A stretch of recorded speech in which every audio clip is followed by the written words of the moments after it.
ইন্নামাল উসরি উসরু, নিশ্চয়ই কষ্টের সাথে আছে প্রশান্তি।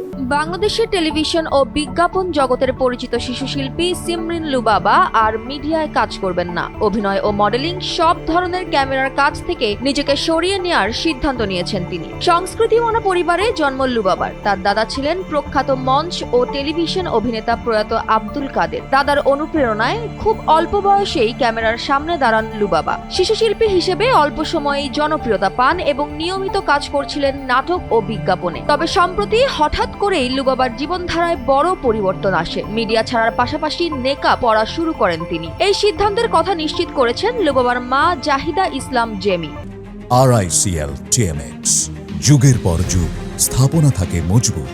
কালের কণ্ঠকে দেওয়া এক বক্তব্যে জেমি বলেন, লুবাবার নিজের উপলব্ধি থেকেই এমন সিদ্ধান্ত নেয়া। তিনি আর মিডিয়ায় কাজ করতে চান না এবং মুখ দেখাবেন না বলেই নেকাব পরছেন। এমন অবস্থায় মিডিয়ায় কাজ করা সম্ভব নয় বলেও জানান তিনি। জেমির ভাষ্য অনুযায়ী ধর্মীয় বই পড়ার মাধ্যমেই লুবাবার এই মানসিক পরিবর্তন এসেছে। ইতিমধ্যে কুরআন খতম দিয়েছেন লুবাবা। পাশাপাশি নিয়মিত বিভিন্ন ধর্মীয় গ্রন্থ এবং হাদিস অধ্যয়ন করছেন। পরিবার সূত্রে আরও জানা গেছে, আগামী রমজানে ওমরাহ পালনের পরিকল্পনাও রয়েছে লুবাবার। সেজন্য মক্কায় যাওয়ার প্রস্তুতিও চলছে। তবে মিডিয়া ছাড়লেও পুরোপুরি আড়ালে যাচ্ছেন না লুবাবা। সামাজিক যোগাযোগ মাধ্যমে কিছু প্রচারণামূলক কাজ করবেন, তবে সেগুলো নেকাব পরেই করবেন বলে জানিয়েছেন তার মা। শিশুশিল্পী হিসেবে দীর্ঘদিন আলোচনায় থাকা সিমরিন লুবাবার এই সিদ্ধান্ত ইতিমধ্যেই বিনোদন অঙ্গনে আলোচনার জন্ম দিয়েছে।